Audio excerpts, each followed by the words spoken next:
Well, hello, my friends. Welcome to Dynamo Truth, Health, and Wellness, where I am passionate to help people get better health in their brain, body, and beliefs.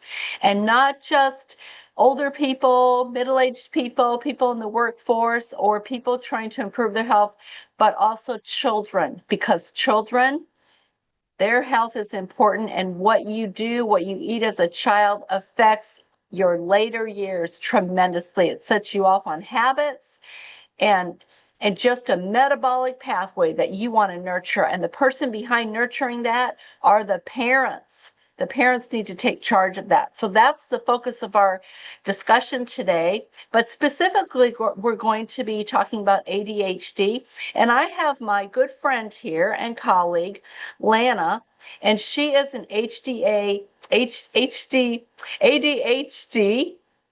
Um, She's so passionate about this to help people with ADHD. And I'm just going to let Lana talk about herself first so you understand who she is. So, Lana, please briefly share about who you are and your background as well as your personal experience with ADHD. Awesome. Thank you so much, Maureen. So, I am an ADHD strategy coach and I work with women in midlife. I use a framework that I developed called Relief. As somebody with ADHD myself, like you mentioned, I've navigated a lot of highs and lows of executive dysfunction, sensory overwhelm, and then also I get lost with time blindness. Those are my three main areas that I struggle with and that I had to find some strategies and a framework to overcome. My journey has taught me how to turn my lived experiences into practical tools that I can use to help empower others. So, with my relief program, relief, each letter represents a pillar of support that guides clients from overwhelm to empowerment. So, like the first R is recognizing patterns. We go with E for exploring some triggers. And so, getting into leveraging those strengths for the L part of it, implementing systems in the E, empowering boundaries. And then we wrap everything up at the end of the series with fostering faith and flexibility with the program. I think it's very necessary to have that as a anchor to your life as you move forward. I have many years of experience working with adult learners in other jobs that I've had in the past, and my degree in early childhood development helps me help others who are working with children lay those foundations at an early stage. So that's a little bit about me and my background in ADHD, as well as my passion for making sure we have little ones that have those key components built in, and Yes. that's what I work with right now. It's tremendously important that early childhood aspect, the brain developing is, even before birth, the mother's nutrition impacts Yes. that baby so much. And we often think, oh, it doesn't matter until we're older. And then we get older and we think, oh, I'd better get healthy now. But no, what you do as an infant, what is done to you as an infant and as Mhm. a toddler, what is provided for you is huge. And so parents are behind this. And I really like how you tied in that there's a faith aspect to this because both Glenn and I are believers. We are Christians. We want to use the Bible to help people and point people to that. And too often in the church, uh, Christians are embarrassed. They're afraid. They're ill-confident to admit, hey, I'm struggling with this, whether it's I'm struggling with an eating disorder or obesity, or I'm depressed, or parents struggling with, oh, my child, their behavior is terrible, and they're embarrassed and they are afraid to ask for help. And a lot of times they want to, oh, my child's diagnosed with ADHD. They'll go to a physician and try to get a diagnosis instead of doing things at home.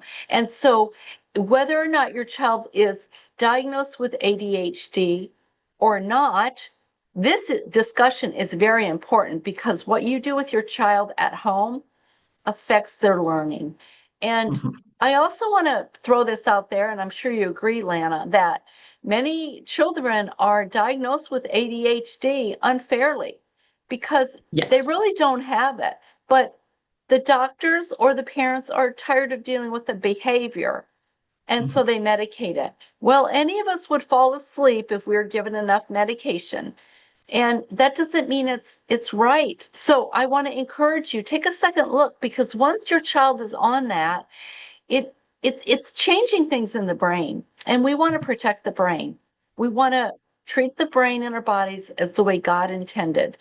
And so that's just a gentle way, hopefully, to rally around the idea of what can I do for my child, either before they're diagnosed or even if they are diagnosed. So Lana, what do typical students who have ADHD find challenging in the learning environment or in learning in general? So, really great question. As we think of challenging behaviors, again, some of that is the adult mindset of that, the lens that they're looking at a child with. I really like to encourage educators or adults that are working with children to think about what actually is going on with that child. So, sometimes holding the long term attention and focus, depending on the age of the child, 15 minutes of being quiet or sitting still or hands to themselves is really tough in general. So really taking a look at what are we asking a child at that time helps us learn what the behavior is, if that's within a range. Again, I don't think that there's a concrete right or wrong to things, but I think there's ranges to things. So I would really take a look at the top three that I've kind of identified, which is struggling for that long-term attention, how long based on age, based on the environment, what they're being asked to do, what else is going on around them, possibly distractions, thinking about how we set a child up to start a task. If it's all verbal and there's someone who needs to have that action base, so they need to do it with somebody or they need to see it done, that they're not an auditory or a visual learner. Sometimes that sets up those challenging behaviors with a child. So really thinking about that. And the last piece that I really wanted to bring attention to is that working memory. Sometimes when you're given 3 or 4 things in a row, you might remember the first thing, you might remember the last thing, especially a young child, but they miss the things in between. They heard them and they might understand or recognize or know what that is, but it's not in their working memory. It's totally gone. Same things with throughout the day, something that they might have been on task with in the morning. By the afternoon or the next day, they forgot that working memory piece. So really being mindful of that. Let's take a second and look at traditional classroom settings. And so thinking about that child who possibly first grade on up, thinking about how we relay information to a child, how we teach. We usually have an adult sitting in the front of the classroom. They might be teaching off of a curriculum plan that they have. Seldom children are involved in that process. So as adults, we talk to them, then we give them the assignment, we ask them to do it, and we move on. Oftentimes they need that. As a child with ADHD, we need those breaks broken in there. We need to have a little bit of verbal, a little bit of action, doing that debriefing, possibly something that gets it into our bodies.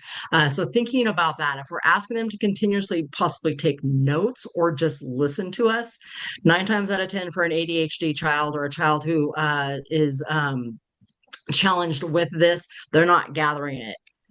Another piece is really rigid schedules where there's no flexibility. Really being mindful of having to stay in that box can be overwhelming to a child. If they don't get their work done within that specific 20-minute break or 20-minute time slot there, it gets to be makes them anxious, nervous, oftentimes shuts down their brain versus allowing them to know that this is the time frame we've set. Do the best you can. We can revisit it, letting them know that there is a flexibility around that. We're going to stop, but there's the opportunity to come back or take a look at, we'll check in at that time frame.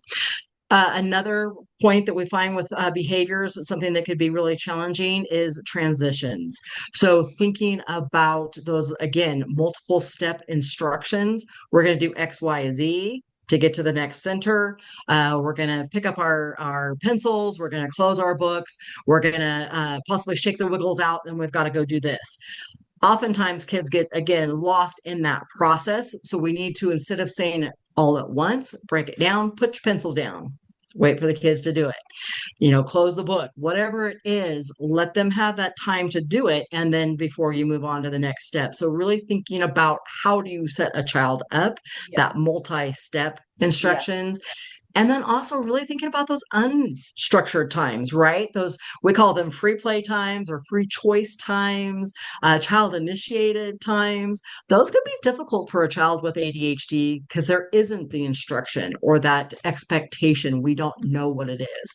So really being mindful of the child and what their level is or their ability is can help with some of these challenges, stopping or limiting some of these challenges just by working in our environment, and then the learning style of the Yes. child.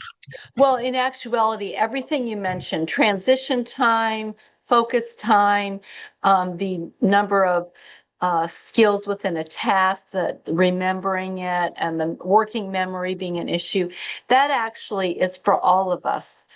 It's Yeah. just harder for them, for those who have ADHD, or I would posit that have not been led to develop these habits of self-control. So it's very unfair for a student coming to school to have to abide by all the rules of the school and follow all these implementations of transitions to learning centers and getting their assignment done if nothing has been done at home. So the more we do at home to establish boundaries and transition times and taking small wins, like if they can't focus for 15 minutes, okay, let's focus for one, and then let's stretch it out. You grow those muscles, just like you do with Yes. bodybuilding. Okay, thank you. Those are all, the brain is very marvelous, but we Yes. can train the brain.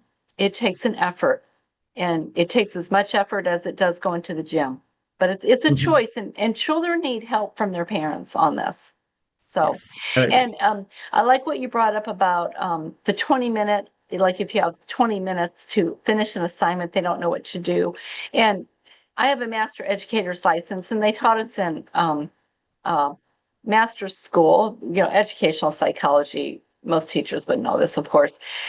20-minute blocks are enough for everybody, even an adult. After 20 minutes, take a break, because you remember the beginning and the end, and all the stuff in the middle is going to go by the wayside until you hear it again, unless you have great attention or a photographic memory. So it's okay to take a break, even as an adult. Therefore, even for a child, it might need to be 10 minutes. And in schools, we do have things, schedules like that. But the main thing is consistency. Okay, that's great. So, what behavioral struggles? I think we kind of talked about behavioral struggles there. Have you any Right. behavioral struggles you want to talk about? Well, I want to say really these behaviors aren't defiance. So I want to point out that it's not a child really trying to be difficult or trying to go against you. It's often symptoms or signs, signals that the nervous system is under stress. And like you've mentioned the brain and its working system, it's really working overtime to self-regulate. So Yeah. it's again not always something that they're trying to do on purpose, but really recognizing that this is a warning sign or a signal saying, "Hey, I need a Yeah. little bit extra. I need some help." So I And just want to throw that in there. yeah, and I'm glad you're bringing the brain up into it, because if you're not, we're going to get to this later in our interview when Lana asks me questions.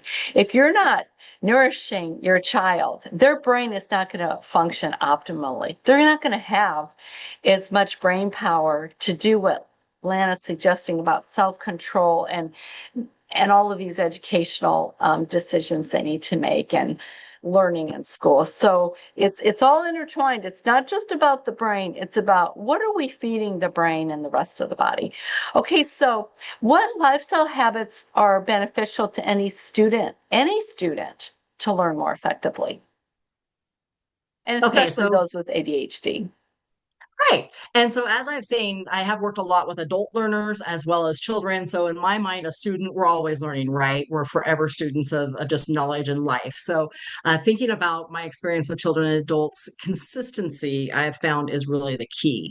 When we're starting early in life, we talked about the baby, when you talked about infancy, we talked about basically in utero, is what you were implying when you were talking about in the intro, really thinking about the mental habits that we have. So, how we talk to each other, how we talk to ourselves. Even a baby in utero really hears that, and the vibe and the whole mental Yep. part is already being implanted in that child even That's before birth. So really thinking right about establishing that mental script that we want our child to have, and then as you know, once they're born, those predictable routines, starting with your routine from that first 30 minutes of the day that they're awake, how we greet a child, and the movements that we go through, whether it's a washing, changing the diaper, getting them dressed, how we greet them, our smiles, our body language to them, and then throughout the day, and then as they grow, making sure that we end with a bedtime routine that is solid and strong. That might be that 15-20 minutes of cuddling.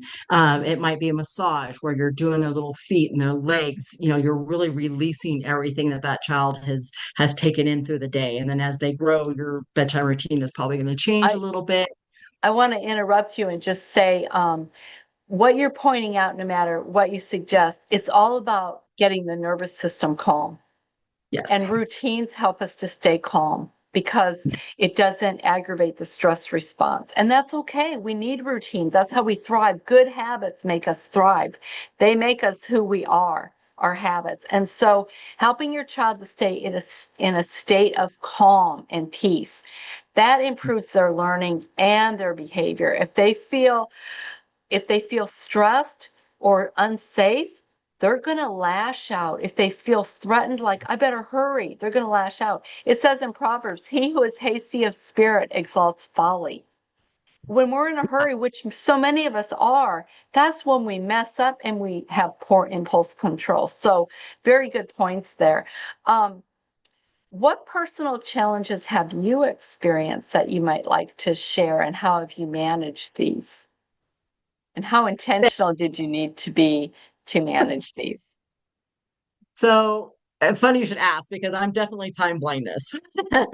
And also emotional flooding. So those were big challenges for me. I felt like I was constantly behind, rushing to hurry up and get something done. Oftentimes that comparison, I'm not where somebody else is. So looking at that, just overall in life, whether it's, in career status or possibly at home, getting, my house clean, laundry done, I'm not quite where everybody else is. So thinking about that, to get over it, I really had to develop intentional habits. So I do a lot of visual planning. I have an infographic that kind of shows daily kind of my routine for the day, as well as I have visual for what that kind of looks like. I do a lot of planning on Sunday night, and then I do a lot of recapping Friday afternoon, wrapping things up and such. I also do sensory regulation, so I like a lot of tapping things. I have other things, this pokeball, so anything that's tactile, that really helps focus me and ground me. I do a lot of self-talk, so affirmations, thinking visually. I have them printed out. I'm enough. I'm okay. I'm right where I should be. This too shall pass. Those are all things that I say to myself a lot. And again, they're not. It's not for judgment or fake positivity. I'm not about that. I'm just about what's going to get me recentered, what's Yeah. essential for my body and what regulates me. I have built systems around my brain that honor it, that don't fight it. So really giving into, I'm feeling uneasy here. What does that look like? Take a deep breath and then move forward, rather than shame talking myself. Now, parents, don't feel overwhelmed with everything Lana has said, because the basic premise is this: seek calm, seek peace and pursue it. Be still and know that I am God. It's helping your child to just feel calm, because that will help them so much. It helps them sleep, helps them make better choices. It helps them feel loved. And the bottom line is love. That helps all of us to thrive. Feeling safe and loved. We need it. It is a basic need. So, Lana, what do you think could be the one best action step a parent could take right now that is doable, that they could commit to for the benefit of their child's learning, whether they have ADHD or not? I would ask you to create a rhythm, not just a routine, but a rhythm. Anchor your day with something. It might be the meal times, it might be movement, it might be rest. Pick something that your child already thrives at, does really well. Then make some visual cues or some supports around that, so that you take breaks to acknowledge that child hit it, they hit the mark, so they hear that consistently. When children feel safe and seen, their brains are more available for learning. So definitely get that anchor point. Okay, that's very good. Just strive for safety. Good. Okay, and what particular foods have helped you? I'll talk about that later too, but also more specifically and importantly, what particular Bible verses may have helped you navigate this? Okay, I'll start with foods first. So, foods for me are ones that stabilize my energy. So, thinking proteins, thinking something like eggs, also adding in a little bit of some leafy greens, some berries, ones that are in season. I really like blueberries quite a bit for all the goodness that they give. And then I'm a cashew person. So, I like to have my nuts mixed in there. Those are game changers. I do really try to avoid the artificial dyes and anything that's going to spike my sugars because that I notice I spiral when that happens. For the Bible verses, this is one that I have printed out that stays in front of me on my laptop. It's Romans 12:2. Do not conform to the pattern of this world, but be transformed by renewing your mind. I really think I need that self practice and that inquiry for those mind shifts that I need. It encourages my intentional living. So I have that one in front of me. I have another one too, Psalms 139:23-24. Search me, God, and know my heart. Test me, know my anxious thoughts. See if there is any offensive way in me and lead me the way of everlasting. This is a powerful prayer that I oftentimes say to myself when I feel that I'm losing it. So it gives me back for some reflection. I use it in my journaling quite a bit, especially when I'm setting intentions for Monday. That's one of the things that I go through. So really helping ground myself with that one. That's great. Romans 12:2, be transformed by the renewing of your mind. God's word is powerful, and that renews our mind. That's called neuroplasticity. We can change the brain. So just because you have an ADHD diagnosis from a doctor does not mean you have to be stuck there. Nutrition, the Word of God, your daily habits, what you say to your child, what you allow your child to do is going to change their brain. Don't give up. Stay the course because little improvements, 1% improvement every day by the end of the year, according to James Clear, who wrote the book Atomic Habits, 1% a day improvement, you improve 37% over the entire year. So do what you can. Parents, do what you can for the benefit of your child. First and foremost, pray for them and get them in the Word of God. If you're not a Christian, love them and try Yes. to find out what is true that you can share Yes. with your child. But we who are believers, we know that God's word is powerful. Okay, and Lana, I think we have some questions you want to ask me now. I do. I want to focus a little bit now on your strengths and go ahead and let us know what are some of the most overlooked nutritional deficiencies in children and then how they can affect behavior. I will say the big one is protein Mhm. with everybody across the board, including children. And the reason protein is important is because they need it for muscle development, for neurotransmitters, for blood sugar regulation. We need it. And most people don't realize how much they need. I tell you, if you're not feeding your children protein early in the morning and again at noon and then again at night, they are deficient, hands Mhm. down. They need those amino acids to build and repair their bodies. And their brain is part of their body. And if you don't think it's related, please take a breath and consider this seriously. The neurotransmitters need protein. Their immune system needs protein. Your antibodies are founded on proteins. Mhm. So protein is definitely the most deficient. How much should they get? You know what? I say get a gram per pound of how much they weigh. If your child weighs 50 pounds, shoot for 50 grams of protein. If your child weighs 60, shoot for 60. Now, if your child weighs 150, I I say really strive to get 100, depending on how much your child weighs. Some 10-year-olds weigh 120 pounds. Now, that Right. might be another problem, but some children are very tall. They grow Right. through growth spurts. So it depends on your child, but it's good to consult your physician. This is not medical advice, but get the protein into your children. Make sure they chew it. And I don't mean protein from a box or a bag, a real protein. Get some meat into them. Mhm.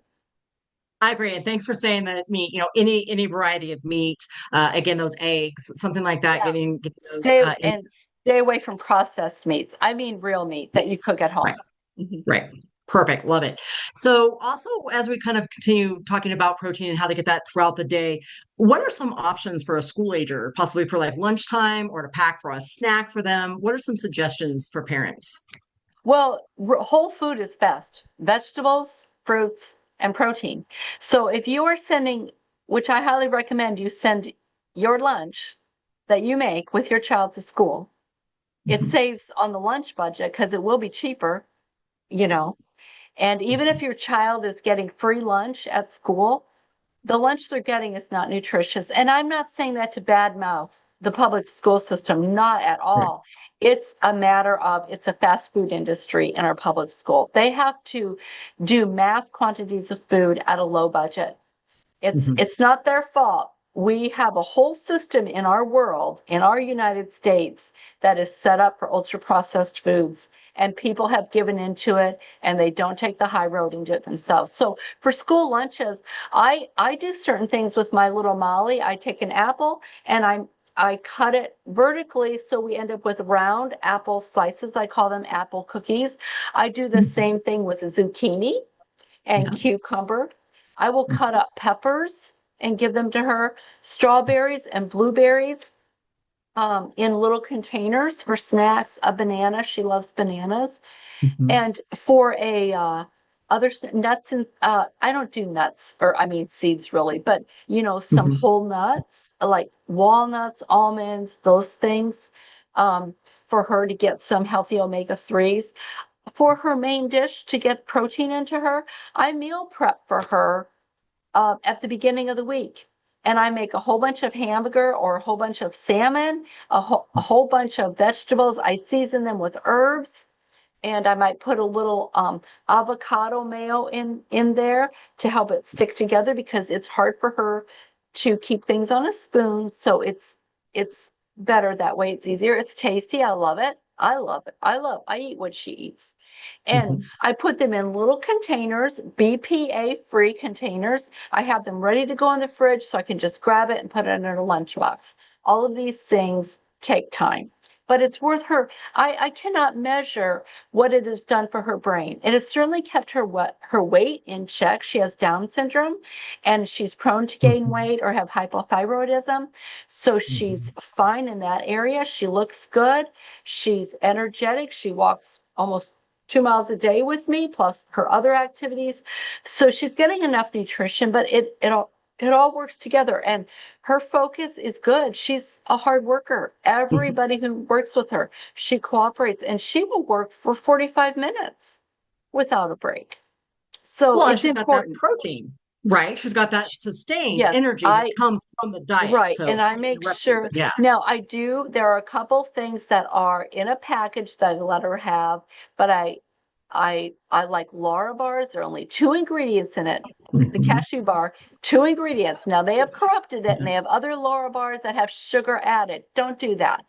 And I do like RX bars because Mhm. according to the label, they have five Mhm. ingredients or less. They're all whole, no added sugar. That's what I strive for. And they have a good amount of protein in there too and healthy fat. They're based off Perfect. of whole foods. Yeah, no, and I love that because those are easy to pack for a child for lunch. Everything you Yeah. said there, I wrote down five or six things that you'd said. All of those are easy. They don't usually, very little mess. They don't have to have an ice pack. You don't have to heat them in the microwave or something, which is a whole nother topic. But And uh, they all have thinking about fiber. They have fiber, that. and your digestive system needs fiber for healthy Yes. bowel movements. It needs fiber to those vegetables are nourishing the gut microbiome where your neurotransmitters are made, people. We've got to nourish it for other reasons, not just to eat and stay full, but to nourish our bodies and our brains, to help fight I against love that. depression, anxiety, Yeah. all that stuff. I love that. You just touched on the gut health, and that's where I want to go next. So thank you for leading us into the gut health. What role does gut health play with children with possibly a disability? You talked about Molly's Down syndrome, and then also thinking about specific probiotic or prebiotic strategies that you would recommend for children. Well, if you are giving your child a variety of food, fruits and vegetables, you are feeding their gut microbiome. So be assured it's happening. Secondly, sugar damages your gut microbiome.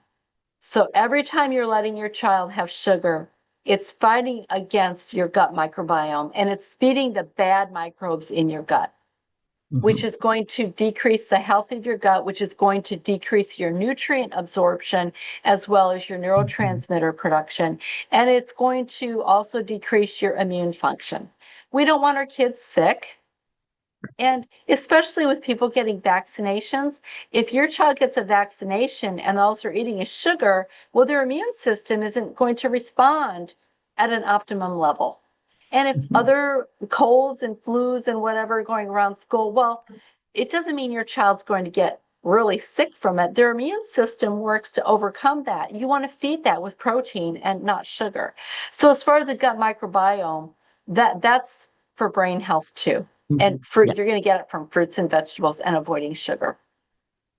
Love it. Love it. And as we all know, kids going back to school have a higher tendency of having the colds and flus that they catch that first month back in school. Yeah. So having a healthy gut biome is so important and huge. It also helps our sleep. So at nighttime, as we rest, that's when our gut goes really to work and is processing your liver, your kidneys, everything is flushing through. So having something to work with that is nutritious. So the proteins, the like she said, fiber, and then I also want to throw in there, we're going to talk a little bit, I think, later about hydration, making sure that child is hydrated so their body has what it needs to work it through. So I want to ask you now about how you approach feeding feeding challenges like sensory aversion, possibly a picky eater, or even food trauma with children with disabilities. That is a very hard question that I don't think we can really navigate today, but I will say this. Find what works. And that would be a smaller subclass of children with disabilities. But if you have to, I have to make Molly's food into little pieces and soft.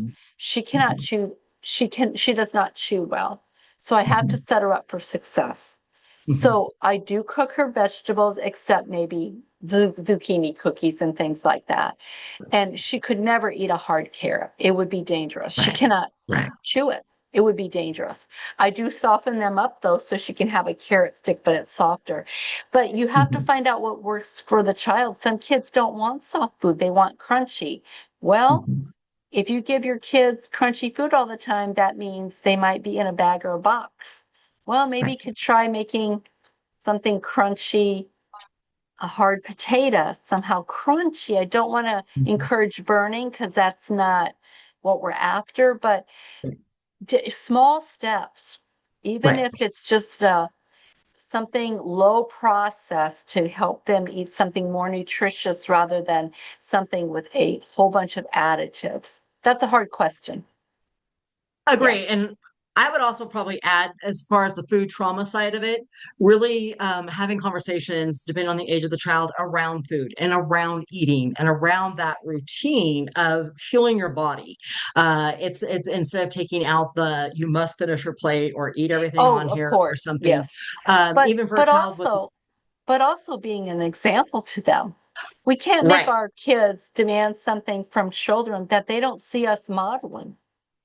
That's If it. they Yeah. see us eating stuff that's not healthy, and this Yes. goes for the church buffet people, you Yeah. know, the donuts at church, we are modeling things that, of course, they're going to want it. Who would want a donut over a carrot stick? It's a sugar hit. And so the more we model it, the more of the habit and make it just part of life. It's not a Right. drudgery. It's a good thing, just like exercising. It's a good thing, just like praying, getting out of bed at the same time every morning, going to bed at night. It's a good thing for us. So modeling it and not acting Mhm. like it's a chore.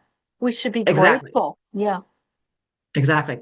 So let's talk a little bit about how nutrition supports children's ability to transition throughout the day. So thinking about Yeah.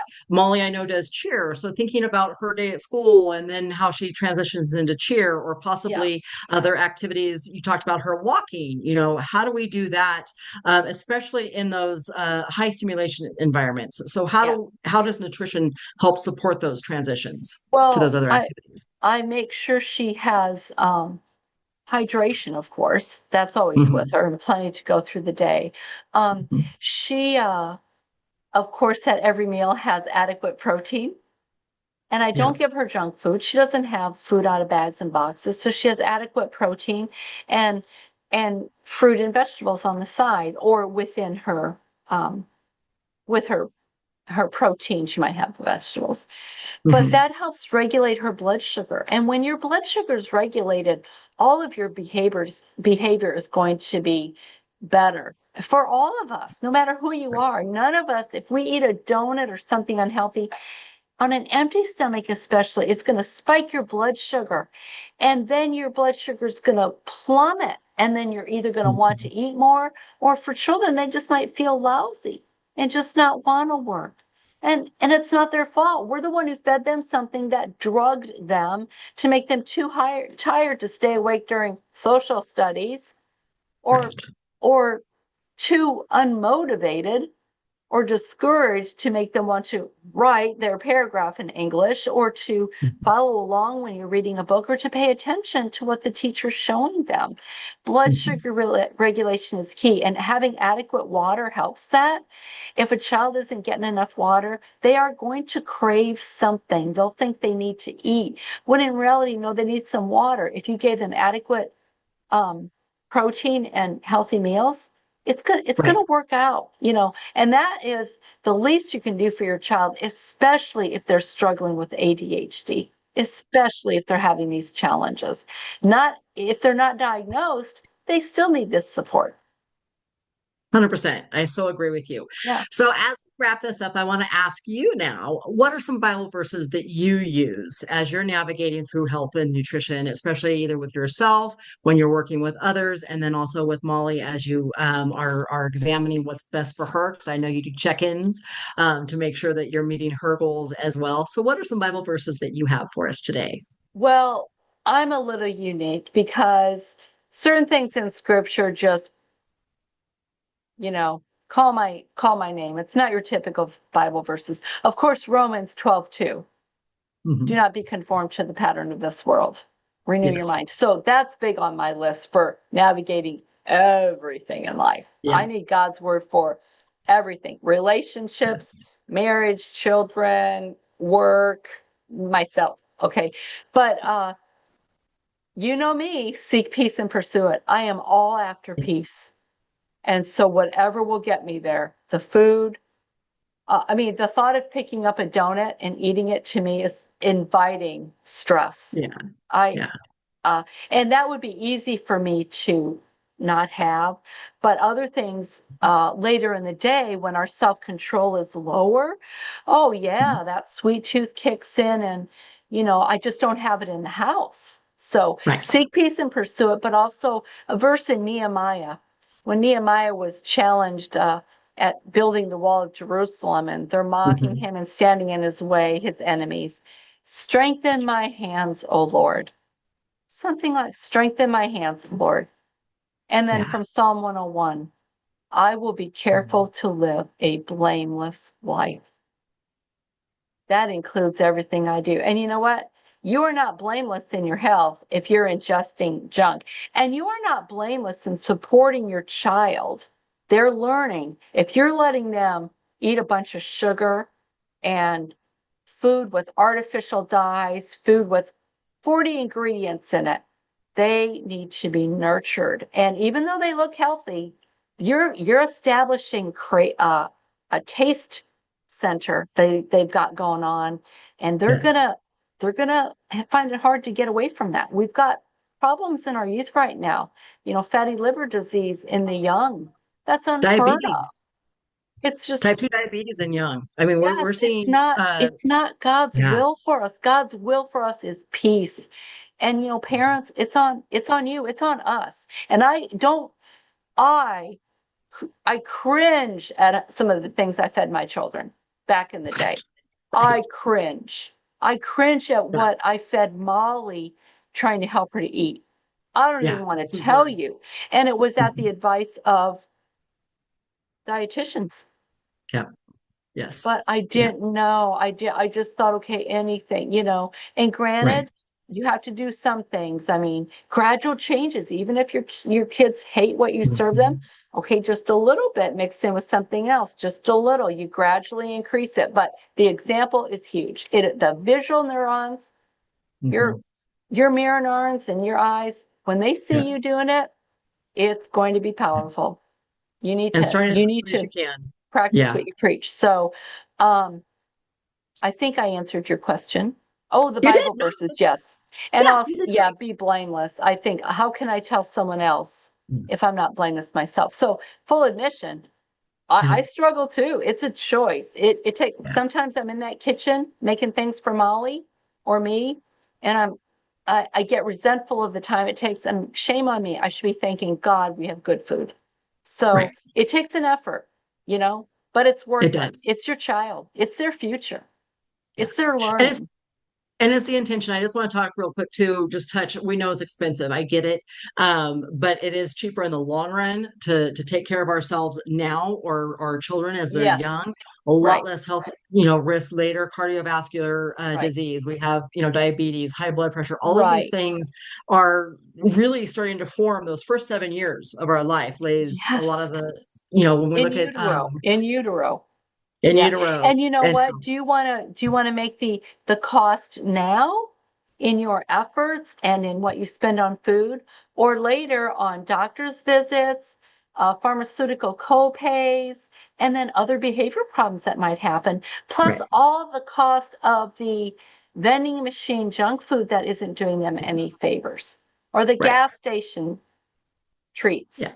So, yeah. well, Lana, thank you so much for being with us. We need to wrap it up. I really appreciate it. How can people find you if they're interested in in your ADHD strategic health coaching? So you can definitely find me online. I'm primarily on Instagram and it's adhd.strategist.coach. You can also find me on Facebook under the same name. And then you can also search Lana Frisby, Frisby, ADHD coach. And so you Okay, can find me throughout that way. I have a website that you can do. We are kicking off our 9-week ADHD relief program here mid-September. So if you're interested in that, you can reach out to me on Instagram and DM me and I'll get back to you with details for that. Thank you. that's wonderful. I also want to just point out that anybody interested in working with me to help with um, a meal plan or grocery shopping or just bouncing questions off of me, ideas, Mhm. just contact me. You know where to find me, Dynamo Truth Health and Wellness on Instagram, and also my website, dynamotruth.com. You know me, seek peace and pursue it, my friends. Be blameless today by Bye. nourishing your children so they Yes. learn to their potential. Thanks a lot, Lana. I'm going to stop recording and I look forward to our next interview. Okay? Perfect. Bye bye.